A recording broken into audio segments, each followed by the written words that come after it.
다 외국 사례를 좀 살펴보면 미국, 캐나다 혹은 뭐 영국 이렇게 사례들을 보면 고용과 관련된 기능하고 복지와 관련된 부처가 이렇게 붙어져 있고 의료가 보건과 의료와 관련된 부처가 따로 나와져 있고 그리고 노무와 관련된 레이버와 관련된 부처가 따로 나와서 이렇게 세 개의 이렇게 부처로 나가는 게 거의 특성입니다. 이제 그럼에도 불구하고 이제 우리나라 같은 경우는 이제 보건복지부 그리고 고용노동부 이렇게 있다 보니까 고용과 복지와 어떻게 보면 연계가 부처가 다르다 보니까 여러 가지 애로사항들도 많고 그리고 연계하는 데 있어서 여러 문제점들이 많이 발생을 했습니다. 이제 그래서 정보 시스템을 통해서 고용 분야와 그리고 이제 복지 분야가 어떻게 연계시키고 그리고 어떻게 시너지를 발휘할 것인가에 대한 부분들에 대해서 말씀을 드리도록 하겠습니다. 하나하나 살펴보면서 들어가도록 하겠습니다.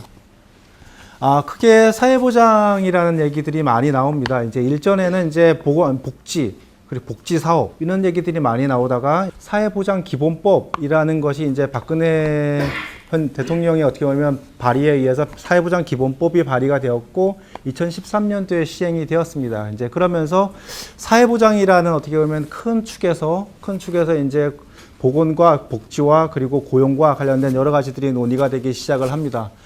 사실 사회보장이라는 용어는 이제 미국에서 이제 소셜 시큐리티라고 해서 이제 시작이 되었고요. 이제 그러면서 베버리지와 아이오라에서도 여러 가지 그 얘기들이 나오고 있습니다. 그래서 우리나라에서는 크게 사회보장기본법에서 사회보장은 출산, 양육, 실업 등등등과 관련된 사회적 위험으로부터 국민을 보호하고 삶의 질을 향상시키는 어떻게 보면 큰 기본법이다라고 볼 수가 있겠습니다.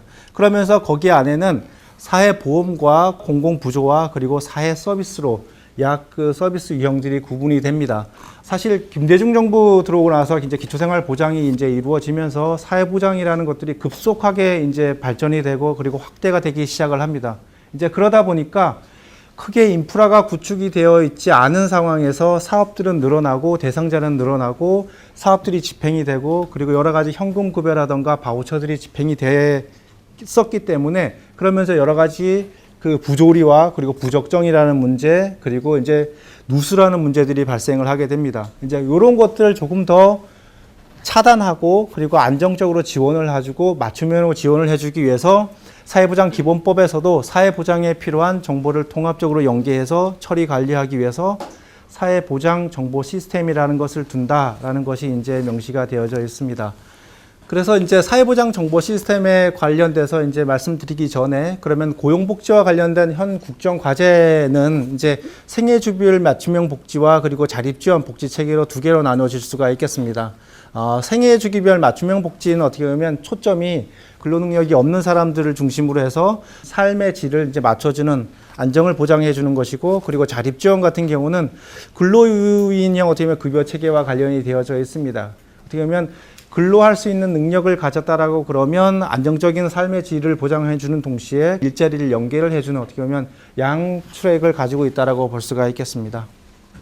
그렇다 그러면 이제 고용복지에 대한 연계의 의미는 어떻게 보면 일을 할 수 있다거나 일을 하고 싶어 하는 사람들에게는 여러 가지 일자리들을 연계를 시켜줘야 된다라는 어떻게 보면 큰 취지로 볼 수가 있겠습니다. 이제 그럼에도 불구하고 이제 근로연계 복지 어떻게 보면 워크페어라고 불리우는 근로연계 복지보다는 조금 더 이제 상위적인 개념으로 볼 수가 있겠는데요. 이러한 것들은 이제 고용복지 개념들을 조금 더 그 사회보장 개념 틀 속에서 이제 얘기들이 많이 이루어지고 있습니다. 특히 어떠한 사람들이 일을 하고 싶어 함에도 불구하고 집에 수발을 요하는 노인들이 집에 있거나 혹은 아이들이 있거나 할 때는 취업 장애 요인들이 발생이 되기 때문에 그러한 사람들에게 일자리를 연결을 해주는 것뿐만 아니라 여러 가지 복지 사업들을 뭐 유아와 보육과 관련된 거 혹은 이제 여러 가지 노인 수발과 관련된 복지 사업들을 연계를 시켜주면서 큰 사회보장 틀 안에서 어떻게 보면 고용과 복지의 연계 개념들이 많이 이루어지고 있습니다. 그래서 이러한 것들을 통해서 이를 통한 자아 실현과 그리고 이를 통한 빈곤 탈출 지원이 강조가 되고 있는 상황입니다. 그래서 우리나라에 지금 현재 사회보장 기본 계획이라는 게 수립이 되었고 여기 안에서 이를 통한 자아 실현과 이를 통한 빈곤 탈출 지원으로 이렇게 연계가 이루어집니다. 특히 이제 이를 통한 자아 실현에서 이를 통한 빈곤 탈출이 이렇게 연계가 되어지고 그 안에서 취업 성공 패키지 중심으로서 희망 리본이 재편이 된다라고 이제 되는데요. 요거 같은 경우 희망 리본 사업들 같은 경우는 보건복지부 사업이고 보건복지부 안에서 그 기초생활수급자들이라든가 요 차상위 계층들 대상들에게 이제 여러 가지 그 자활 서비스를 제공해 주는 것이고, 그리고 고용노동부에서는 이제 취업성공 패키지를 이제 이용을 하고 있는데, 이러한 것들이 서로 간 부처 간 어떻게 보면 연계와 그리고 사업에 대한 통합들이 이제 얘기가 되고 있습니다. 이러한 어떻게 보면 사업에 대한 통합들이 이제 얘기가 됐던 이유는 기초생활수급자 수는 이렇게 조금씩 떨어지고 있는 게 현 상황입니다. 왜냐하면 일전에 비해서 조금 더 부적정 수급자들이 떨어지고 나머지 사업들이 이렇게 급여 기준이라는 게 정해져 있어서 다소나마 이렇게 약간씩 떨어지고 있는 게 추세임에도 불구하고 사상에는 대부분 이제 근로능력이들이 좀 있습니다. 근데 이런 분들이 조금씩 이렇게 올라가고 있는 추세가 보이고 있습니다. 그리고 기초생활수급자에 만약에 들어오기 위해서는 근로능력 판정이 이루어집니다. 일을 할 수 있냐, 일을 할 수 없냐라는 판정들이 이루어지는데, 기초생활수급자들은 점점 줄어드는데 일할 수 있는 사람들은 늘어나고 있는 게 어떻게 보면 현실입니다. 이제 그런데 자활에 참여하는 사람들은 점점 이렇게 줄어들고 있다라고 볼 수가 있습니다. 그러면 자활 근로에 대해서 어떻게 보면 소득의 이제 판정이 소득에 대한 연계가 이루어지는데, 자활 근로소득들도 점점 이렇게 떨어진다라고 볼 수가 있습니다. 이제 이러한 어떻게 보면 그게 보면 일을 할 수 있는 사람 혹은 일을 하려 하는 사람들은 점점 늘어남에도 불구하고 이와 관련된 고용과 관련된 사업들에 대한 연계는 점점 줄어들고 있다. 그러면서 고용과 관련된 사업들, 특히 자활과 관련된 사업들을 하고, 그리고 일을 하려고 하는 사람들 간에 어떻게 보면 연계가 중요하다라고 볼 수가 있겠습니다. 어떻게 보면 사회보장에 대한 필요성들은 그 크게 이제 업무 처리에 대한 효율화하고, 방금 전에 그 앞전에도 나왔었지만 업무 처리에 대한 효율화하고 사각지대에 놓여져 있는 사람들을 발굴하는 두 가지 양면의 어떻게 보면 역할들이 있습니다. 그러면 그 일전에 얘기했던 것처럼 기본계획에서도 사회보장 정보 시스템이 확대 구축이 돼야 될 필요성들이 있다라고 그래서 이렇게 정확하게 명시가 되어져 있고, 그리고 상이한 전달 체계 여러 부처 약 한 20개 부처에 현재 20개 부처에서 360개 정도의 복지 사업들이 현재 집행이 되고 있습니다. 물론 더 있습니다. 더 있는데 사회보장위원회에서 규정한 명시한 사업들이 약 360개인데, 이러한 것들이 상이한 전달 체계를 통해서 어떻게 보면 집행이 되고 있기 때문에 이런 것들에 대한 이제 연계가 필요하다라는 이제 측면이고요. 수요자 중심으로 해서 맞춤형 서비스를 제공하기 위해서는 상호 시스템 간 연계가 필요하다라고 볼 수가 있겠습니다. 그리고 이제 유기적인 연계와 그리고 수요자 중심의 서비스 전달 체계, 사회 보장의 지속 가능성 제고, 이러한 것들을 통해서 고용 분야와 그리고 이제 다른 여러 분야들 간의 시스템과 혹은 전달 체계가 그리고 또 정보가 서로 간 연계가 이루어져야 된다라는 게 항상 강조가 되고 있는 와중입니다. 특히 이제 중요한 게 그 정보가 통합이 되고 그리고 서비스 간 시스템 간 연계가 이루어지기 위해서 어떻게 보면 구심점 되는 시스템이 매우 중요합니다. 이제 그런 것들을 하기 위해서 사회보장 정보 시스템을 이제 현재 2013년도에 구축 운영되고 시작을 했는데요. 일전에 2010년도에 그 행복이음이라는 어떻게 보면 시스템이 구축이 되었었습니다. 근데 행복이음은 안행부에서 세월이라는 시스템이 있는데, 그 세월이라는 시스템 안에서 복지라는 부분들을 띄어져 나와서 전문적으로 복지와 관련된 시스템이 구축이 된 게 행복이음이고, 행복이음의 주 대상자들은 지자체 공무원, 지자체를 통해서 집행되는 사업이었기 때문에 지자체 공무원이었습니다. 그러면서 이제 2013년도에 조금 더 확장을 해서 나온 게 사회보장 정보 시스템이고, 그래서 간단한 어떻게 보면 연계도는 이쪽에 여러 부처들이 있고, 여러 부처에서 집행되는 여러 가지 사업들이 있으면 사회보장 정보 시스템을 통해서 여러 부처들 간 집행되는 사업들을 연계를 해주고, 그리고 사업들을 집행을 할 때 여러 가지 정보들을 필요로 합니다. 만약에 그 복지 대상자들을 판정하기 위해서는 소득 재산에 대한 정보뿐만 아니라 자격에 대한 정보들, 그리고 인적사항에 대한 정보들이 필요로 하는데, 그러한 필요한 정보들을 사회보장 정보 시스템을 통해서 이렇게 집행이 된다라고 볼 수가 있겠습니다. 저희 요 시스템이 이제 올해 같은 경우가 이제 정보화 시대에 이제 범정부 협력 우수 사례로 해갖고 이제 UN 어떻게 보면 행정 대상을 이렇게 수상하는 이제 계기가 되었습니다. 크게 이제 구축 어떻게 보면 개념도인데요. 크게 약 20개 관련 부처의 45개 기관에 552개라는 어떻게 보면 큰 정보들을 쭉 끌어 들어옵니다. 그러니까 사회보장 정보 시스템이라든가 사회보장 정보 시스템 안에 행복이음 쪽으로 해서 쭉 끌어 들어오고요. 그러면 끌어 들어왔던 정보들을 필요로 하는 기관들에게 이렇게 일일이 제공해주는 역할을 하고 있습니다. 크게 보면 그 사회보장 정보의 허브다라고 볼 수가 있겠습니다. 현재 약 한 2,700만 명 우리나라의 복지 사업들을 수급받고 있는 대상자들, 그리고 직접적으로 받는 사람들뿐만 아니라 그 가구의 구성원들에 대한 정보들이 관리 운영되고 있기 때문에 개인정보 보호라든가 정보 보안에 대해서는 더욱더 이제 강조가 되고 있는 상황이기도 합니다. 그게 안에 이제 구성도는 복지 사업들에 대한 정보에 대한 관리들이 이루어지고 그 사업들이 이제 신청을 받고 그리고 조사를 하고 결정을 하고 급여가 집행이 되고 그리고 집행된 것들에 대해서 중복 확인을 하는 역할들을 이제 복지 사업 처리 지원들을 하고 있고요. 그리고 이제 처리 지원이 되고 난 다음에 이 사람들이 부적정이 아니고 정말 잘 수급받을 사람이 받았냐라는 어떻게 보면 사후 관리적인 역할들을 또 하고 있고요. 이제 복지 서비스 의뢰라는 것들이 합니다. 그것뿐만 아니라 이러한 플랫폼 아래에는 어떻게 보면 DB 관리가 이루어지고 약한 방금 전에 말씀드렸던 것처럼 수많은 어떻게 보면 복지 대상자들의 개인별, 가구별 DB가 구성이 되어져 있고 그리고 받고 있는 어떻게 보면 자격에 대한 DB가 구성이 되어져 있고 수급 DB가 이렇게 구성이 되면서 이러한 것들이 사업 정보들은 포털을 통해서 대국민에게 알려지고 그리고 내부적으로 해서는 여러 가지 복지 통계들이라던가 혹은 데이터들을 아직까지는 운영을 이제 저희가 분석을 하고 있습니다. 그런데 사실 사회보장 정보 시스템의 구축의 큰 목적은 복지 사업들을 집행을 하기 위한 행정에 대한 업무로 볼 수가 있겠습니다. 그렇다 보니까 아직까지는 여기 데이터에 대한 관리 그리고 데이터에 대한 공개들이 아직까지는 요연한 상황입니다. 합니다만 현재 지금 차근차근 연구 데이터로부터 시작을 해서 조금씩 노력을 하고 있는 와중입니다.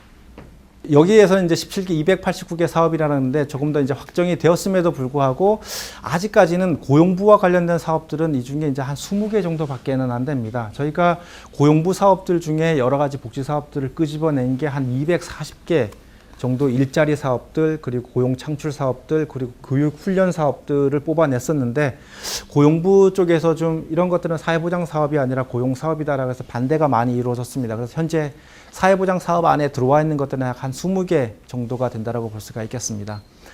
그리고 시스템 연계 부분에서는 20개 부처에 약 한 552개 정보들이 운영이 되고 있습니다. 기초생활수급자를 선정을 하기 위해서는 가구 단위로 해서 이 사람들의 소득과 재산이 얼마인지 그리고 부채가 얼마인지 금융소득이 얼마인지 파악이 다 이루어지고 개인 단위, 가구 단위뿐만 아니라 부양의무자라는 또 기준이 있습니다. 그러니까 부양의무자 기준으로 해갖고 이 사람들의 소득과 재산과 부채와 금융재산을 파악하기 위해서 약 한 130개 정보들을 파악을 해서 소득 인정액을 계산을 해서 이루어지기 때문에 여러 가지 연계 정보들을 필요로 하고 있습니다. 그래서 현재 대국민 포털이라고 불리우고 있는 복지로의 경우는 이제 매월 한 330만 건의 페이지 뷰가 형성이 되고 있고요. 그리고 정보 시스템 관련돼서는 약 한 2만 7천 건 정도, 그리고 범정부와 관련돼서는 5만 건의 월 이용자의 수가 이용을 하고 있습니다. 이런 같은 경우는 또 약 월 단위로 해서 틀립니다. 사실 2월 달에서 급속히 좀 올라가는 이유는 뭐 유아수당이라든가 양육수당, 사회서비스 바우처와 관련된 것도 2월 달에 급증을 하기 때문에 그리고 임대주택과 관련된 것들이 좀 올라가기 때문에 계절마다 혹은 시기마다 조금 약간 그 이용자 건은 좀 다릅니다. 그게 이제 고용복지와 관련돼서 좀 한번 말씀을 드리도록 하겠습니다. 어떠한 복지 대상자가 있다라고 그러면 기관을 방문해서 서비스에 대한 접근을 하는 방법과 그리고 온라인을 통해서 온라인 신청하는 방법, 두 가지 방법으로 접근이 가능합니다. 복지부에서 이루어지고 있는 여러 가지 자활 사업들 그리고 일자리 사업들은 지자체를 통해서 이루어지고 그리고 고용부와 관련된 여러 가지 고용과 관련된 사업들은 고용센터 혹은 현재 많이 이제 확대 발전되고 있는 고용복지 플러스 센터라는 곳을 통해서 집행이 이루어지고 있습니다. 그래서 복지 대상자가 기관을 방문하게 되면 초기 상담을 받게 되고 초기 상담에서 조금 더 심층적인 상담은 사례 관리를 받게 됩니다. 그러면 초기 상담을 받기 위해서는 이 사람이 어떠한 사업들을 필요로 하는지 그리고 이 사람이 필요로 한 사업들이 정보가 이 사람의 처한 환경에 따라서 맞는지 아닌지, 그리고 이 사람이 수급이 가능한지 안 가능한지, 그리고 이 사람이 소득재산 정보가 현재 이제 끌어들일 수 있는지 없는지에 대한 정보들이 이제 저희들이 정보를 지원을 해주고 있고요. 그러면 이제 여기와 관련돼서 만약에 고용센터를 방문을 했다라고 그러면 제가 앞전에 설명을 드렸다시피 그 구직급여를 받기 위해서 고용센터를 방문을 하거나 고용센터에 일자리를 방문을 하기 위해서 고용센터를 갔는데 집에서 이제 누워 계시는 와상에 계시는 어떻게 보면 노인과 관련된 분이 계시고 그리고 이제 보육과 관련된 서비스를 요구한다라고 그러면 고용센터에서 집행되는 사업이 아닙니다. 이제 그러다 보면 그와 관련된 거는 이제 지자체에서 집행을 하기 때문에 고용센터에서 지자체로 서비스 의뢰를 하게 됩니다. 타기관이라서 지자체로 해서 어떠한 사람이 여기 고용센터에 왔는데 복지와 관련된 사업들을 이제 필요로 한다라 그래서 이제 서비스 의뢰가 이루어지고 그럼 타기관에서는 다시 접수를 받아서 업무 처리가 이렇게 이루어집니다. 그래서 여기에서도 필요한 정보들이 자격 수급 이력 정보와 그리고 소득재산 인적 정보들이 필요로 하게 된다고 볼 수가 있습니다. 그리고 복지 대상자가 직접 온라인에 접근을 해서 복지 사업에 대한 검색이 이루어지고요. 나의 뭐 나이라던가 지역이라던가 혹은 나의 현 소득이라던가 혹은 여러 가지 환경들을 쭉 이렇게 기입을 하면 우리나라에서 집행되고 있는 360개 사업들 중에서 나에게 맞는 사업들이 쭉 리스트업이 되고 그 중에서 몇몇 사업들 같은 경우는 온라인을 통해서 신청이 가능하게 이제 구축이 되어져 있습니다. 요거 같은 경우도 현재 그 자기가 직접 이제 기입을 하게 만들어 놨었는데 이제 현재 저희가 복지로 이제 개편이 만약에 이루어지고 있다라고 그러면 자격 수급 이력 대한 정보들 그리고 소득 재산 인적 정보들 같은 경우는 시스템에서 바로 이렇게 연계되어서 저희가 그 연말 정산하면 저희가 그 이제 온라인에서 들어가면 저희 소득이 다다다 이렇게 기입이 바로 되듯이 여기 서비스 검색이라든가 모의 계산을 할 때도 그런 형태로 저희가 지금 발전시키게 지금 현재 개편에 대한 노력을 하고 있고 한 내년도에 이제 개편이 이루어질 예정입니다. 그리고 이제 온라인 신청이 이루어지고 방문 기간이 이루어지는 걸로 볼 수가 있겠습니다. 크게 이제 고용센터에 들어오면 아까 전에 말씀드렸던 것처럼 서비스 의뢰와 그리고 이런 전달 체계가 이루어지는데 이러한 그 서비스 의뢰가 이루어지는 상황에서 사회보장 정보 시스템이 현재 그 고용과 관련된 사업들과 복지와 관련된 사업들을 연계해주는 역할을 하고 있다라고 볼 수가 있겠습니다. 그래서 이제 현재 큰 문제점들은 그 온라인 채널이 고용과 관련된 포털들도 따로 구성이 되어져 있고 복지와 관련된 것도 따로 구성이 되어져 있습니다. 그리고 서비스된 연계도 필요하고 그리고 정보 활용에서도 그 고용과 관련된 사업들에서 정보를 끌어들이는 데서 약간 좀 한계가 있습니다. 그래서 시스템적인 측면에서는 대국민 포털이 이원화된 문제 그리고 서비스의 측면에서는 일자리 정보들이 아직까지는 사회보장 사업으로 들어오지 않은 그런 문제점들이 있고 그리고 행정적인 측면에서는 의뢰 시스템이 저희가 재작년부터 계속 활성화시켜서 이제 운영이 되고 있는데 아직까지는 그 장애인 공단에서는 어떻게 보면 그 이사장님이 크게 좀 중년해서 한 9개월 동안 259건의 이제 연계 성과들이 있었는데 고용센터 같은 경우는 전국에 한 75개 고용센터들이 있음에도 불구하고 한 9개월 정도에 61건 아직까지는 좀 저조한 수준이라고 볼 수가 있겠습니다. 이러한 어떻게 보면 저조했던 이유는 시스템을 따로 활용이 되기 때문에 어떻게 보면 따로 클릭이 되고 따로 뭐 로그인 되는 여러 가지 불편들이 있습니다. 이런 것들을 좀 현재 개선하려는 노력들을 하고 있습니다. 그래서 해외 사례 같은 경우는 제가 간단하게만 넘어가도록 하겠습니다. 그리고 호주에서는 호주 센터링크라는 어떻게 보면 사례들이 있고요. 이 사례 센터링크를 통해서 그 고용과 관련된 사업들 그리고 복지와 관련된 사업들 그리고 의료 보건과 관련된 사업들이 통합적으로 해서 이게 집행이 되고 있는 호주의 센터링크 사례로 볼 수가 있습니다. 그리고 네덜란드의 BKWI라는 이제 그 정보 시스템이 있는데요. 그 고용과 복지가 이렇게 각기 다른 어떻게 보면 전달 체계를 가지고 있습니다. 그럼에도 불구하고 그 안에 BKWI라는 어떻게 보면 정보 제공 기관들이 있고 정보 제공 기관들이 복지를 전달하는 체계하고 고용을 전달하는 체계에게 통합적으로 정보를 지원을 해주고 그리고 여러 가지 정보들을 통합적으로 관리한다라고 볼 수가 있겠습니다. 다소 이게 심플한 어떻게 보면 시스템인데 그 이유는 우리나라 같은 경우는 앞전에 제가 말씀드렸다시피 기초생활수급에 판정을 하기 위해서도 약 한 150개, 한 200여 개 정보들이 필요한데 여기에서는 거의 국세 정보만으로 이제 복지사업 결정이 이루어지기 때문에 우리나라보다는 조금 더 이게 좀 심플한 어떻게 보면 시스템을 가지고 있는데 크게 어떻게 보면 시사점은 서비스 측면에서는 그 고용과 복지와 관련돼서 대국민 대표 포털을 구축을 하고 있다라는 게 어떻게 보면 큰 시사점이고요. 그리고 정책적인 측면에서는 전달 체계는 다르지만 그리고 집행하는 부처는 다름에도 불구하고 시스템을 통해서 그리고 이제 여러 가지 정보화 기술을 통해서 서비스의 연계가 이루어지고 있고 그러면서 이런 것들이 이제 사회보장 분야의 정보 시스템에 대한 허브와 그리고 대표 포털에 대한 중요성들이 강조가 되고 있다라고 볼 수가 있겠습니다. 이제 저희가 가지고 있는 어떻게 보면 앞으로 이제 고용과 복지와 이제 연계를 할 때 큰 기본 원칙은 대국민 중심의 서비스 연계가 이루어져야 된다는 문제, 그리고 시스템 여러 가지 부처에서 집행되고 있는 전달 체계 와중에 이제 시스템 간 연계가 필요하다는 문제, 그리고 필요 정보는 공유를 해야 된다는 어떻게 보면, 그리고 아직까지는 이 표준화에 대한 여러 가지 이제 문제점들이 있습니다. 사실 정보 시스템은 제도가 구성이 되고 제도가 설계되어 있는 그대로 해서 그대로 설계된 게 정보 시스템입니다. 어떻게 보면 툴적인 역할을 하고 있는데요. 그러면 제도가 지금 너무 얽혀 설켜 있는 것이 사실입니다. 약 360개 정도 사업이라고 그러는데 사실 또 잘게 쪼개면 한 2,600개 급여 서비스로 구성이 또 되어 있습니다. 그러면 2,600개 정도의 그 얽혀 설켜 있는 것들을 표준화해 나가는 것들이 제일 중요하고, 이 표준화가 되어야지만 시스템도 조금 더 과부하가 없어지고 심플하게 갈 수 있다라고 볼 수가 있겠습니다. 그러면서 통합적인 고용복지 서비스를 해서 이제 일전에 그 고용 포털 같은 경우도 흩어져 있는 정보들을 저희가 이제 고용복지로란 통해서 일자리 사업 정보하고 복지 사업 정보하고 채용 정보들을 같이 이렇게 좀 알려주는 형태들이 이제 강조가 되고 있고요. 앞으로 이제 추진을 할 예정입니다. 그리고 그 개인별 맞춤형 정보를 해서 여러 가지 복지 욕구들을 시스템을 통해서 상담과 그리고 사례 관리하는 역할들, 그리고 온라인으로 만약에 제가 포털을 접근을 하면 나에게 맞는 서비스들이 뭐가 있는지, 그리고 내 지역에 어떤 서비스들이 제공이 되고 있는지, 그리고 그런 서비스들이 내가 수급을 받을 수 있는지 여부를 모의 계산할 수 있는 거, 그리고 온라인을 신청할 수 있는 이러한 일련의 체계들을 좀 저희가 좀 간단하고 간편하고 심플하게 이렇게 현재 그 복지로 개편 사업에 들어가져 있습니다.